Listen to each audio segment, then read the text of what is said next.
गंगा नहाने के लिए एलमदे जा रही थी।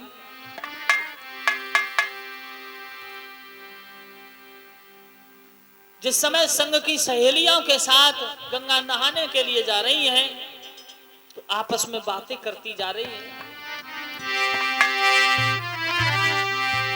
उधर भीम की लाश हिचकोले लेते हुए गंगा जी में बही चली आ रही है। संग की सहेली लेके एलमदे गुइया चली गई जी।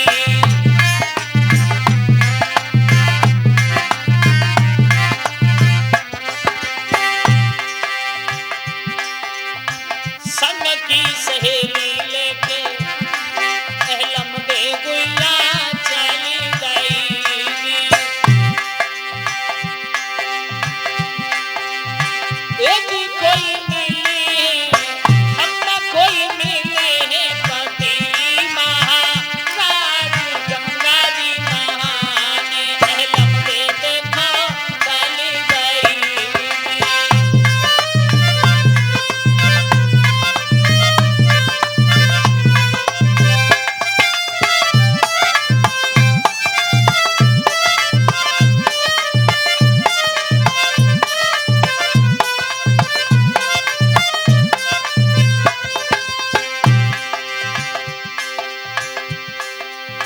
भोलेनाथ ने ऐसो पर मोई दे दो जी।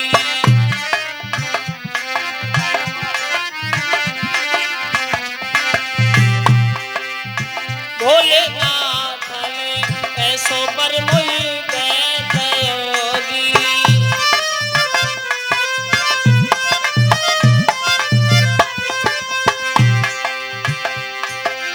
एक ही कोई गंगा से हमें कोई गंगा से मिले भरे ताज गंगा नहाए में एलमदे हाँ चली गई जी।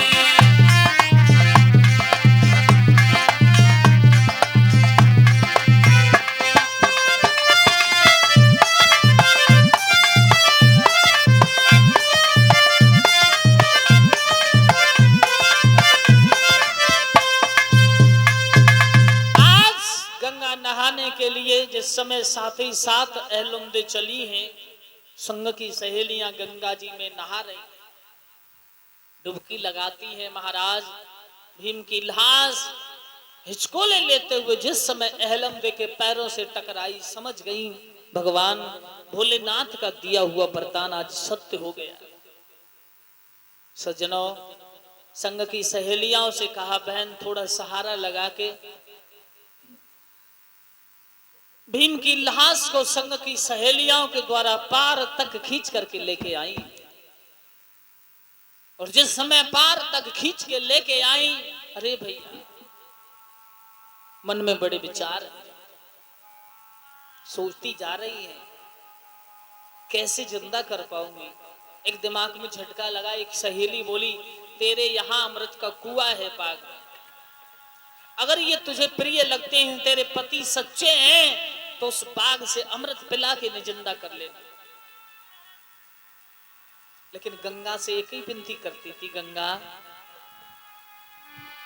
तू तो सबकी मनोकामना पूर्ण करने वाली है और तूने आज मेरी भी मनोकामना पूर्ण की, पर ये मुझे मृतक अवस्था में तूने क्यों दिए हैं।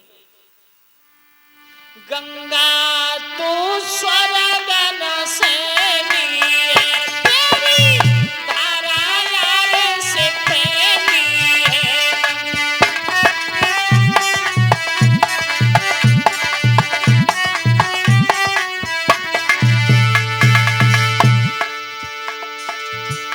तो पाप का डमी छेनी है, तेरा नाम माता तेरा बैनी है।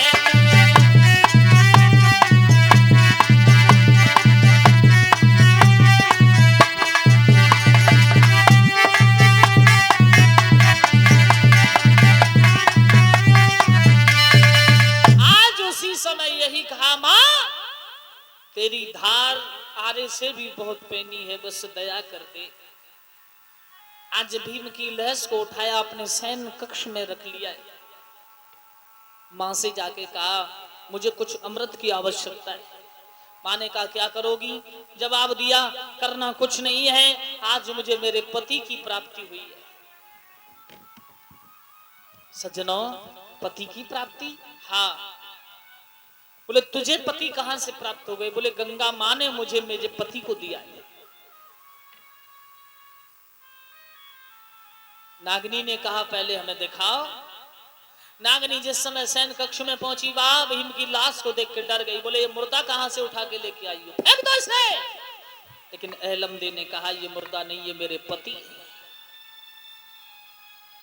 अगर कटु बचन अब की गए तो अपनी गर्दन में कटारी को मार के अपनी जीवन लीला खत्म कर लो। नागनी ने सोचा शायद अब बच नहीं पाएगी बिना पति। एक गेंद दी कपड़े की बना के और कहा जाओ, अमृत को छूने का किसी का अधिकार नहीं, जाके खेलो। संग की सहेलियों को साथ में लिया, जिस बाग में अमृत का कुआं वहीं अहलमदीन जाके खेलने लगी। मंत्री ने कहा जो रखवाली पर थे, पुलिस बाग में प्रवेश करने का किसी का अधिकार नहीं। तो अहलमदीन ने कहा भैया हमारा बाग है, हमारा कुआं है, आप रोकने वाले कौन होते? दूसरा नौकर बोला अरे खेलने दो ना। खेलते रहे महाराज, और धोखे से वो गेंद जो थी वो गेंद किसी तरह से उस कुएं में डाल दी। और जैसे गेंद कुएं में गिरी, दोनों हाथ जोड़े, मंत्री चाचा ये गेंद मुझे निकाल के दे दीजिए। मना किया कि मैं छूने का अधिकार नहीं। तुमसे मना किया फिर भी तुम बाग में आ गई। लेकिन क्रोध में आके अहलमदीन ने एक बात कही,